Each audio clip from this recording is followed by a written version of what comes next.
दोस्तों नमस्कार। आज हम देखते हैं 1909 1909 का भारत परिषद अधिनियम।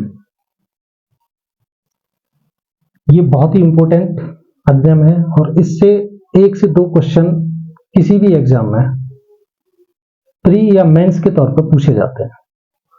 इसको हम मार्ले मिंटो सुधार भी कहते हैं।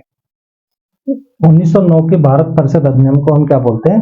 मार्ले मिंटो सुधार भी कहते हैं। मार्ले मिंटो सुधार, जो मार्ले जो थे वो थे भारत सचिव और मिंटो जो थे वो थे उस टाइम पे वायसराय।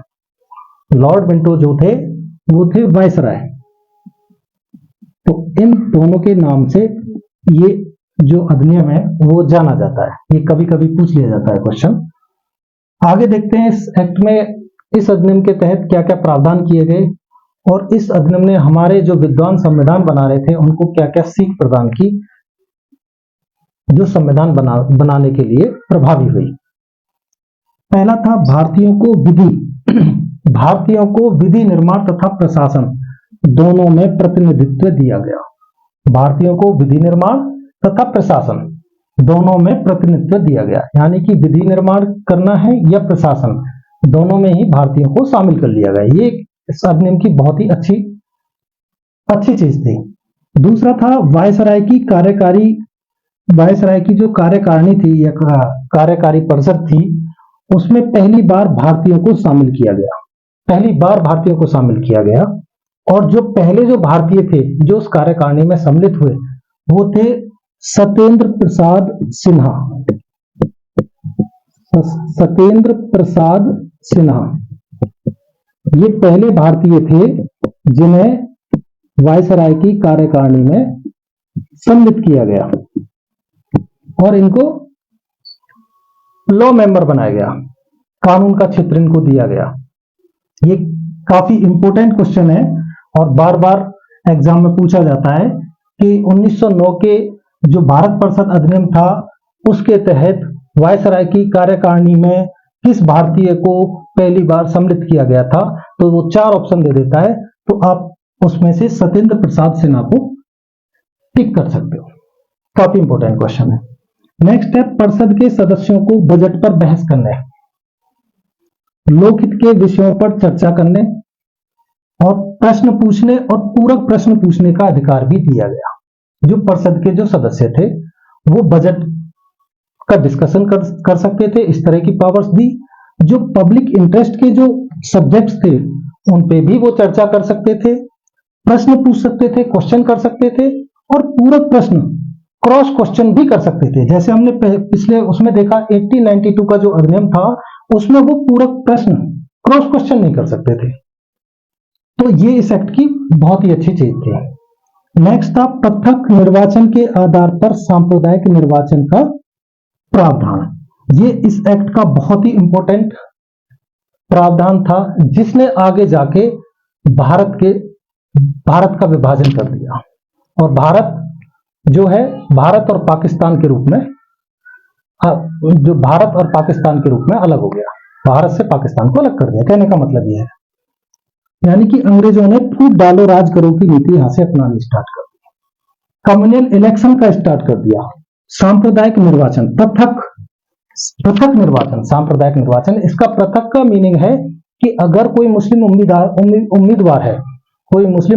अगर चुनाव में खड़ा हुआ है तो उसको ओनली मुस्लिम ही वोट कर सकते हैं। इस प्रावधान का ये मीनिंग था।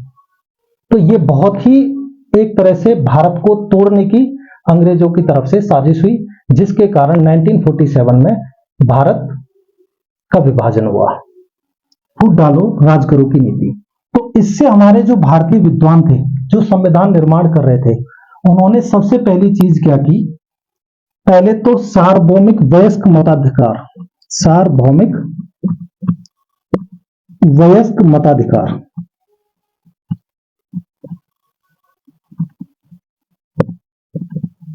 को अपनाया। मतलब ऐसा नहीं है कि मुस्लिम उम्मीदवार खड़ा हुआ है तो मुस्लिम उम्मीदवार को हिंदू वोट नहीं करेंगे, या हिंदू उम्मीदवार खड़ा हुआ है तो उसको मुस्लिम वोट नहीं करेंगे, तो कोई भी उम्मीदवार खड़ा होगा उसी को सभी वोट करेंगे, वो अपने हिसाब से उस व्यक्ति को चुनेंगे। तो इस से ये सीख उन्होंने रखी और सार्वभौमिक वयस्क मताधिकार को अपनाया गया। हाँ दोस्तों, ये जो सांप्रदायिक निर्वाचन, इसके कारण हम लॉर्ड मिंटो को फादर ऑफ कम्युनल इलेक्टोरेट के नाम से जानते हैं। लॉर्ड मिंटो को हम फादर ऑफ कम्युनल इलेक्टोरेट के नाम से जानते हैं। ये कभी कभी क्वेश्चन पूछ लिया जाता है। दोस्तों आगे देखते हैं 1919 का भारत शासन अधिनियम, इसको मोंटेग्यू चेम्सफोर्ड सुधार भी कहा जाता है। मोंटेग्यू चेम्सफोर्ड सुधार, ध्यान रखने की जरूरत है। मोंटेग्यू कौन थे? उस टाइम पे भारत सचिव थे, और चेम्सफोर्ड जो थे वो भारत के वायसराय थे, उस समय भारत के वायसराय थे। तो इस एक्ट के तहत क्या क्या प्रावधान किए गए? प्रत्यक्ष चुनाव प्रणाली अपनाई गई।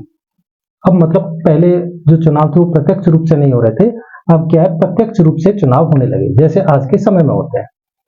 तो प्रत्यक्ष रूप से चुनाव प्रणाली अपनाई गई। इसके तहत क्या हुआ था, चुनाव हुए थे, तो चुनाव में जो लोकसभा फॉर्म हुई थी आज की तरह, तो उसके जो पहले अध्यक्ष बने थे उस समय पे विट्ठल भाई पटेल बने थे।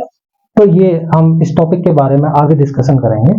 नेक्स्ट है सांप्रदायिक निर्वाचन को विस्तारित किया गया। जो सांप्रदायिक निर्वाचन था, जो कम्युनल इलेक्शन की जो व्यवस्था 1909 के एक्ट में की गई थी, उसको और आगे बढ़ा दिया गया। पहले तो वो मुस्लिमों तक ही सीमित था, अब वो बौद्धों, सिखों, भारतीय यूरोपियों,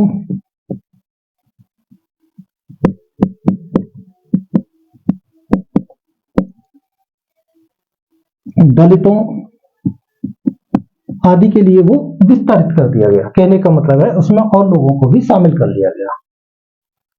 पहली बार केंद्र में द्विसदनीय व्यवस्था को अपनाया गया। द्विसदनीय जैसे आज हम देख रहे हैं, लोकसभा और राज्यसभा, पहली बार केंद्र में द्विसदनीय व्यवस्था अपनाई गई।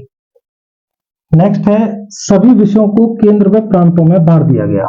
जैसे आज भी जो विषय है केंद्र और प्रांतों के बीच में बटे हुए हैं, सातवीं जो सूची है उसके तहत संघ सूची, राज्य सूची, समवर्ती सूची बनाई गई है। उसके तहत राज्य सूची पर राज्य ही वो कानून बना सकते हैं, संघ सूची के विषयों पर संघ ही कानून बना सकता है, और जो समवर्ती सूची है उस पर केंद्र और राज्य दोनों मिलकर कानून बना सकते हैं। तो जो प्रांतीय विषय थे वो थे आरक्षित। प्रांतीय विषय में भी क्या किया गया, उसमें आरक्षित और हस्तांतरित, रिजर्व और ट्रांसफर।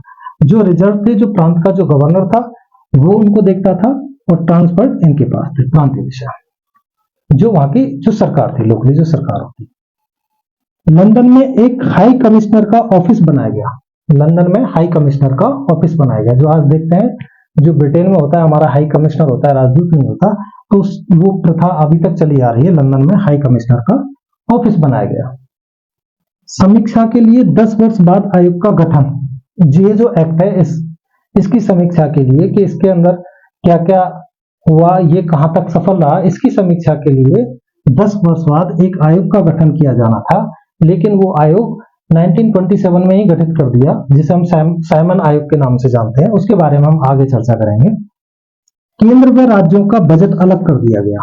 केंद्र व राज्यों का बजट अलग कर दिया गया। जैसे आज देखते हो केंद्र सरकार अपना अलग बजट पेश करती है, तो ये संविधान में अगर देखा जाए तो संविधान पर इसका प्रभाव देखा जा सकता है। केंद्र अपना अलग बजट पेश करता है और राज्य अपना अलग बजट पेश करता है संविधान। तो केंद्र व राज्यों का बजट अलग कर दिया गया। आज भी हम देखते हैं कि केंद्र और राज्यों का बजट अलग अलग होता है। नेक्स्ट है यूपीएससी के गठन का प्रावधान।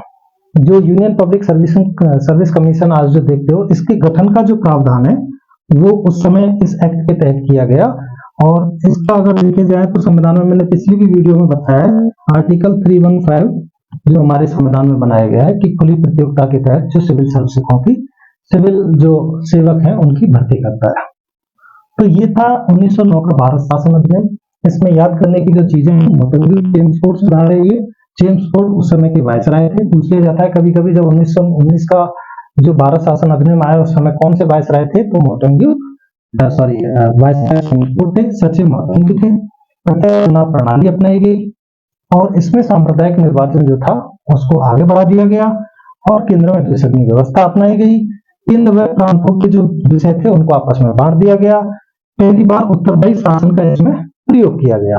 तो ये इसके कुछ पॉइंट थे जो ध्यान देने के लिए हैं, इनको ध्यान में रख सकते हो और काफी इसमें से एक या दो क्वेश्चन एग्जाम में पूछा जाता है। धन्यवाद।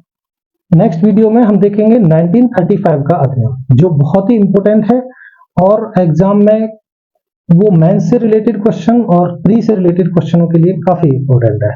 1935 का जो भारत शासन अधिनियम है और उस अधिनियम से भारतीय संविधान में बहुत सी चीजें, बहुत ज्यादा चीजें जो है हमने ग्रहण की है।